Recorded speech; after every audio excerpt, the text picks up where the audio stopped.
ये कल हम लोगों ने पिछले क्लास में इसके sector division of Indian economy, भारतीय जो अर्थव्यवस्था के क्षेत्रकों के बारे में कुछ बेसिक इन्फॉर्मेशन जानने का प्रयास किया था, उसको ये समझने का प्रयास किया था। और ऑलरेडी मैंने 8 या 10 मिनट का जो वॉइस क्लिप तुमको भेजा था उसमें लगभग चीज़ों का ब्रीफिंग मैंने किया था कि ये किस प्रकार से तुम्हारे लिए बेनिफिशियल है और ये तुमने कब कब इसको पढ़ा है। क्लास 8 में ये चैप्टर जो है तुम्हारा ज्योग्राफी में, वहाँ पर एग्रीकल्चर वर्क प्राइमरी में, और सेकेंडरी में तुम्हारा इंडस्ट्रीज, और थर्ड में तुम्हारा ह्यूमन रिसोर्स के बारे में तुम लोग ऑलरेडी पढ़ चुके हो।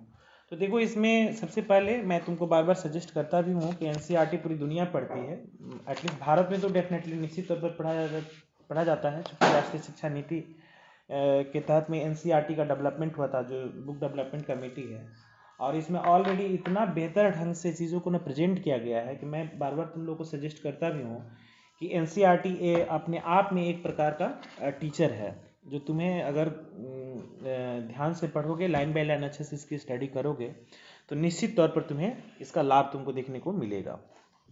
ठीक है, क्योंकि जैसे बच्चा को घर में पेडागोजिकली बताने समझाने का प्रयास या टीचर के द्वारा किया जाता है, छोटे छोटे एग्जाम्पल्स दे करके, उसी प्रकार से ये तुमको समझाने बताने का प्रयास हमारा करता है। जैसे as for example you can see in your book, जो चैप्टर 2 का ऊपर में जो दिए हुए हैं, उसमें ऑलरेडी दे रहा है कि विभिन्न आर्थिक क्षेत्रों के बारे में, sectors of the economical activities, जिसमें तुम देखोगे कि ये मजदूर जो है ईंट बना रहा है, सब दोनों मिल करके। इसके बाद में यहाँ पर एक न्यूज़पेपर का तुम्हारा स्टॉल लगा हुआ है, जो ये देने के लिए आया है। तीसरा, एक दुकानदार जो है फेरी लगा रहा है। चौथा है महिलाएं कुछ मशरूम वगैरह की खेती कर रही हैं।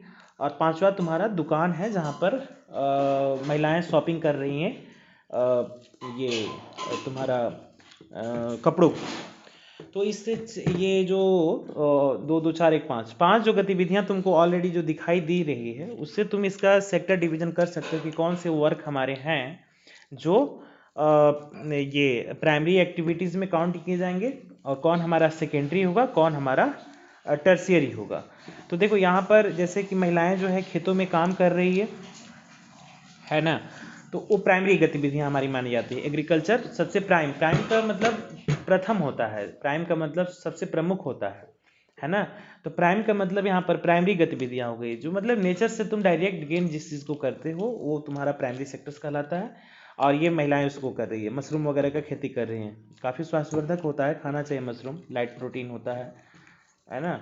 और हमारे प्रधानमंत्री के बारे में ऐसा जिक्र आता है कि वो ग्रीनलैंड वगैरह से मशरूम मंगाते हैं, खाते हैं, है ना। तो ये काफ़ी स्वास्थ्यवर्धक माना जाता है। तो इसकी खेती हमारी यहाँ पर महिलाएं कर रही है। तो मशरूम ही नहीं, चावल की खेती, गेहूं की खेती, चने, बाजरा, ज्वार, जो भी कुछ मक्के, ये सब जो हमारी जो मतलब एग्रीकल्चरल जितनी भी एक्टिविटी होती है, कल्टिवेशनल जितने भी प्रकार के हमारे वर्क होते हैं, सारे के सारे हमारे प्राइमरी। और उसके जो सहायक क्रियाएं भी हमारी होती है, जैसे पशुओं से तुम्हारा एनिमल हस्बेंड्री, जिसको हम लोग कहते हैं पशुपालन, दुग्ध उत्पादन, है ना, इवन डेयरी, कुक्कुट फार्म वगैरह, ये सभी गतिविधियां हमारी प्राइमरी सेक्टर्स में ही काउंट की जाती है।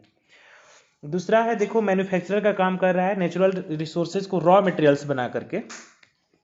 जैसे यहाँ पर तुम देख सकते हो कि मट्टी को पहले ना वो ये गूंदता है, उसके लायक बनाता है, फिर कच्ची ईंट बनाता है, फिर उसको आग में पकाएगा, फिर पक्की ईंट बना करके उसको ना आगे, तो ये कंस्ट्रक्शन में हमारा काम आता है।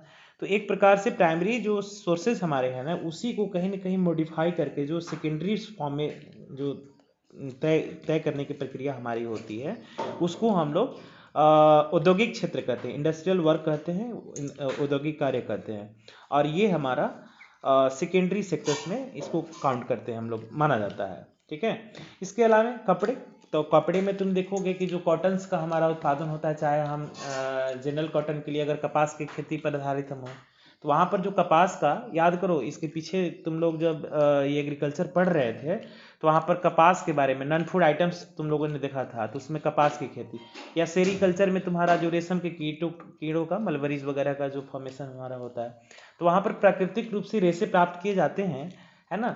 लेकिन उसमें देखोगे फिर बाद में तुम्हारा रेयॉन हो गया, नाइलॉन हो गया, ऐसे जो हमारे रेसेस फॉर्म किए जाते थे हैं, या तुम्हारा कपास के रुई से जो धागे की बुनाई की जाती है, या उसका कपड़ा बनाते हैं। और कपड़े बनाने के बाद में डिफरेंट डिफरेंट उसके उस सूट भी बन सकता है, साड़ियाँ भी बन सकती है, पैंट शर्ट भी बन सकता है, कोट भी बन सकता है, ब्लेजर भी बन सकते हैं हमारे। तो क्या है कि हम यहाँ पर कपास यानी कि उससे धागे फॉर्म करके मैन्युफैक्चरिंग में उसको ना हम लेके आगे बढ़ रहे हैं। या प्राकृतिक संसाधनों में ही मैंने तुमको बताया था कि अगर गर्मी की सीजन से तुम डायरेक्ट अगर आम खाते हो तो तुम्हारा प्राइमरी सेक्टर्स माना जाएगा, है ना। और उसी आम को तुम अगर स्लाइस बना देते हो, प्रोसेसिंग करके मज़ा बना देते हो, तो उसके सालों भर सुरक्षित रख सकते हो। या आंवले ही हैं डायरेक्ट अगर आप गेन करते हो तो तुम्हारा प्राइमरीज है। अगर उसको तुम पिकल्स में कन्वर्ट कर देते हो, मुरब्बे में कन्वर्ट कर देते हो, उसके कुछ मेडिसिन हमारे बना दिए जाते हैं। तो ये सब जो मैन्युफैक्चरिंग करके उसके वैल्यूज हमारे बढ़ जाते हैं, है ना, ये हमारा सेकेंडरी सेक्टर्स यानी कि तुम्हारा औद्योगिक क्षेत्र के प्रकारों में इसको गिनती हमारी की जाती है। तो जैसे मैंने एग्जांपल दिया, मशरूम का एग्जांपल दिया, इसके अलावा तुम्हारा मैंने एग्जांपल दिया ये आंवले की या आम का, या इवन दुग्ध उत्पादन में ही तुम देखोगे दूध की मिठाइयाँ बना देती हैं, तो हम लोग वैसे वो तुम्हारा सेकेंडरी यानी कि औद्योगिक क्षेत्र में उसका कार्य करता है हमारा। या पनीर बना देते हैं, तमाम प्रकार के से प्रोडक्ट कर देते हैं। तो कहने का मतलब है प्राइमरी सेक्टर से जो चीज़ों को रॉ मटेरियल्स गेन करके अगर हम प्रोसेसिंग या मॉडिफिकेशंस करके चीज़ों को ना, आयरन ही ले लो एग्जाम्पल के तौर पर, आयरन है प्राकृतिक तौर पर तुमको अगर मिलता है, इसके बाद में उसी आयरन को तुम सरिया बना करके बिल्डिंग कंस्ट्रक्ट करते हो, खिड़की बनाते हो, टेबल बनाते हो, कुर्सी बनाते हो। ऑटोमोबाइल सेक्टर्स में तुम देखो टाटा और जो अशोक लेलैंड की बड़ी बड़ी गाड़ियाँ तुम्हारी ट्रॉली वगैरह चलती है, लग्जरियस गाड़ियाँ भी है, रेलवे पटरी से लेकर के एरोड्रम, तमाम प्रकार के ऐसे डेवलपमेंट हमारे होते हैं। तो ये प्रोसेसिंग है, स्टेनलेस स्टील के बर्तन बना सकते हो तुम। तो ये तमाम प्रकार की ऐसी जो गतिविधियां हमारी होती है जहां पर हम प्राइमरी सेक्टर से गेन किए हुए, है ना, सोर्स का अगर हम कन्वर्ट करके मॉडिफिकेशंस करके उसके वैल्यूज़ को हम बढ़ा देते हैं, उसकी उपयोगिता यूटिलिटी को अगर हम बढ़ा देते हैं, तो हमारा सेकेंडरी सेक्टर्स माना जाता है, यानी कि उसको हम लोग द्वितीयक क्षेत्र कहते हैं। ठीक है। और तुम्हें पता होना चाहिए कि प्राइमरी सेक्टर्स में भी कल्टिवेशनल वर्क करने के लिए बड़े स्तर पर हमें लेबर्स की रिक्वायरमेंट पड़ेगी, बड़े स्तर पर हमें साइंटिस्ट की रिक्वायरमेंट हमारी होगी। इसके अलावा कृषि दर्शन कार्यक्रम वगैरह तुम देखते रहते हो, तुम लोग वहाँ पर साइंटिस्ट को बुलाया जाता है, उसको ब्रॉडकास्ट करते हैं, टेलीकास्ट करते हैं, खेतों में मजदूर काम करते हैं, तब जाकर के वो हमारा अन्न उत्पादन या तमाम प्रकार की ऐसी गतिविधियाँ हो जाती है। इंडस्ट्रियल सेक्टर में भी तुम देखो, चाहे ऑटोमोबाइल सेक्टर्स हो या तुम्हारा अन्य जो भी कोई सेक्टर्स हमारे होते हैं, है ना, वहाँ पर हर जगह पर तुम देखोगे कि ट्रांसपोर्टेशन हो गया, कम्युनिकेशन हो गया, ह्यूमन रिसोर्स की बहुत मास लेवल पर रिक्वायरमेंट होती है, स्किलफुल लेबर हो या नॉन स्किल लेबर हो, सभी जगहों पर। तो ये तुम जितनी भी देख रहे हो कि प्राइमरी और सेकेंडरी सेक्टर्स को ना अंजाम तक पहुंचाने के लिए, मतलब उसको पूरी तरीके से पूरी प्रक्रियाओं को, एक्टिविटीज़ को हमारा संपादित करने में जो रोल प्ले करते हैं, उसको हम लोग ना टर्शियरी सेक्टर्स में शामिल करते हैं। इट मीन्स दैट कि उसको हम लोग ना आर्थिक क्षेत्रों का तृतीय क्षेत्र कहते हैं, है ना, तृतीय क्षेत्रों के बारे में इसकी गिनती हमारी की जाती है। तो ये बेसिकली हमारा ये बताने का प्रयास इसमें किया गया है। तुम्हारे एग्जाम्पल बुक में जो तुम्हारा प्राइमरी सेक्टर्स का दिए हुए हैं, जिसका भी मैंने जिक्र किया है, आप यहाँ देख सकते हैं कि इसमें दे रहा है कि एग्रीकल्चर हो गया, डेयरी हो गया, फिशरीज हो गया, या वनों से जो प्राप्त हमारी ऐसे औषधीय गुणों से युक्त लकड़ियाँ हो गया, या जनरली भी लकड़ी पटरियाँ बनाने वगैरह के लिए तुम कर सकते हो, फर्नीचर्स वगैरह के लिए। इसके अलावा द्वितीय क्षेत्रों में ये कपड़ा का ही सबसे पुराना प्राचीनतम तो हमारा कॉटन इंडस्ट्री ही ना है। मैनचेस्टर वगैरह का तुम लोग को पता होना चाहिए, यूरोपियन कंट्री में तुम्हारा ये ब्रिटेन में हुआ था। तो वहाँ पर सूत की प्रक्रिया फॉर्म करना, है ना, कारखाने, कार्यशाला, वर्कशॉप में ये सब कार्य करना। इसके अलावा पौधे से रेशे प्राप्त करना, या सेरिकल्चर का मैंने एग्जाम्पल जो तुमको दिया है ना, वहाँ से। या इसमें तुम देखोगे कि शर्ट वगैरह बनाया गया है, इसके बाद में कारें तुमको दिखाई दे रही है, कुर्सियाँ दिखाई दे रही है। तो ये क्या है कि इवन ईंट बनाने का जो प्रक्रिया तुम्हारे बुक में सुझाव दिए हुए हैं, ये उद्योग से जुड़ा हुआ है, और इसलिए इसको औद्योगिक क्षेत्र भी कहते हैं। और औद्योगिक क्षेत्र का क्लासिफिकेशन अगेन मैं एक बार इसको बोल देना चाहता हूँ कि ये हमारा सेकेंडरी सेक्टर्स में गिना जाता है। तो प्राथमिक और द्वितीय क्षेत्रों के अलावा आर्थिक गतिविधियों में एक तीसरी कोटि भी हमारी होती है, जिसको तृतीय क्षेत्र के अंतर्गत उसको माना जाता है। और ये गतिविधियां प्राइमरी और सेकेंडरी सेक्टर्स के डेवलप करने में हमारी मदद करती है। ये गतिविधियां जो हमारी एक्टिविटीज होती है स्वतः वस्तुओं को उत्पादन नहीं करती है, बल्कि उत्पादन की प्रक्रिया में सहयोग या मदद करती है। जैसे प्राथमिक और द्वितीयक क्षेत्रों द्वारा उत्पादित वस्तुओं को थोक या खुदरा विक्रेता को बेचने के लिए ट्रक और ट्रेन की परिवहन की रिक्वायरमेंट हो सकती है ना। तो ट्रांसपोर्टेशन हमारा टर्शियरी सेक्टर्स का पार्ट हो जाएगा। कभी कभी सामान को गोदामों में भंडारित करने की भी आवश्यकता पड़ती है हमारी, तो गोदाम यहाँ पर, और जो ह्यूमन रिसोर्स उसमें काम कर रहा है वो हम टर्शियरी सेक्टर्स में इसको काउंट करेंगे। इसके अलावा उत्पादन और व्यापार में सहूलियत के लिए जो हम टेलीफोन के लिए कम्युनिकेशन, आज तो ब्रांडिंग हो रहा है ना सब जगह, तो एडवर्टीजमेंट विज्ञापन वगैरह तुम लोग देखते रहते हो, या बड़ी बड़ी कंपनियां, पूरे मल्टीनेशनल कंपनी एक से ज़्यादा राष्ट्रीय राज्यों में देशों में कार्य चला रही है अपना, तो उसमें अगर हम इंटरनेट मोबाइल कम्युनिकेशन पर अगर डिपेंडेंट नहीं रहेंगे तो ये पॉसिबल ही नहीं होगा। तो अगेन यहाँ पर आईटी टेलीकॉम वगैरह जो भी क्षेत्र हमारा है, या करस्पॉन्डेंट जो भी बिहेव हमारा किया जाता है, या इवन इसमें मदद करने के लिए जो बैंकिंग सुविधाएं हमारी प्रदान की जाती है, कर्ज लेना कर्ज देना, है ना, ऐसा। तो ये इस प्रकार से देखा जाए तो ट्रांसपोर्टेशन, ये स्टॉक का काम, कम्युनिकेशन, बैंकिंग और ट्रांसपोर्टेशन, ये तमाम प्रकार की ऐसी गतिविधियां होती है जिसको हम लोग सर्विस प्रोवाइडिंग एजेंसी कहते हैं। ये सेवा प्रदाता कंपनियां हमारी होती है, और सर्विस सेक्टर्स भी इसको हम लोग कहते हैं। ठीक है, तो ये सेवा क्षेत्र जो हमारा होता है इसको हम लोग टर्शियरी सेक्टर्स में हम लोग इसको काउंट करते हैं। तो कल 8-10 मिनट का जो भी मैंने ब्रीफिंग किया था यही किया था, और आज भी तुम्हारा बेसिक तुम्हारा यही है। ठीक है, तो यहाँ पर एक टेबल तुमको 2.1 बना करके मैंने मांगा था, तो उसमें 3-4 बच्चों ने जो बना करके भेजा था उसने काफ़ी अच्छा काम किया है। इसमें एक तुम्हारा वर्क है, निम्नलिखित व्यवसायों को प्राथमिक द्वितीय और तृतीय क्षेत्र में विभाजित करके बताना है। तो ये चैप्टर के पेज नंबर 21 में तुम्हारा दिए हुए हैं, डूइंग एंड लर्निंग पर, है ना। तो इसमें आपको दिखाना है कि ये जो 3rd नंबर है इसमें डिफरेंट जितने भी मतलब नौकरी पेशा व्यवसाय करने वाले जो लोग हमारे हैं वो किस कैटेगरीज में काउंट किए जाते हैं। तो आज के क्लास वर्क में तुम लोग ये भी कर लो, क्योंकि ये फर्स्टली देखा जाए तो इसका इंट्रोडक्शन के साथ ही हम लोग धीरे धीरे इसको आगे बढ़ाएंगे। तो कल जो बच्चों ने किया है उसमें 2.1 को बनाए हो, आज तुम लोग क्लास वर्क में ये वीडियो लेक्चर को सुनने के बाद में तुम लोग इसको चैप्टर में तुम्हारा ये क्वेश्चन नंबर 3 जो है ना इसका कैटेगराइज करके बना करके तुम लोग सेंड करो। ठीक है, इसके अलावा एक तुम्हारा डूइंग एंड लर्निंग में ये भी दे रहा है कि विद्यालय में छात्रों को प्रायः प्राथमिक और द्वितीय वरिष्ठ और कनीय विभागों में विभाजित किया जाता है। इस विभाजन की कसौटी क्या है, क्या आप जानते हैं कि विभाजन उपयुक्त है, इसकी चर्चा किया जाना चाहिए। तुम लोग देखोगे कि क्लास में जो प्रायः जो मतलब पढ़ने लिखने में जो अच्छे बच्चे होते हैं तो उनको प्राइम माना जाता है, ये ग्रुप ऑलरेडी स्वाभाविक तौर पर फॉर्म हो जाता है, ये बनाने की ज़रूरत नहीं हमारी होती है ना।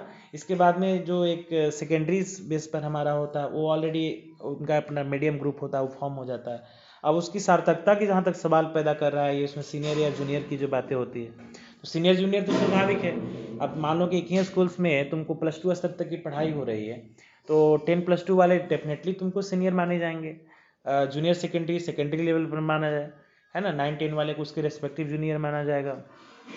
इसके अलावा नीचे में प्राइमरी में भी अपर प्राइमरी और जनरल प्राइमरी तुमको माना जाता है, 6 to 8 में अपर प्राइमरी और 1 to 5 तुम्हारा जनरल प्राइमरी हमारा माना जाता है। तो इस पर एक डिबेट की बात कर रहा है, तो डिबेट तो तुम लोग क्या करोगे, डिबेट तो करते नहीं कभी कुछ ऐसा, है ना, गतिविधि में शामिल होते नहीं है।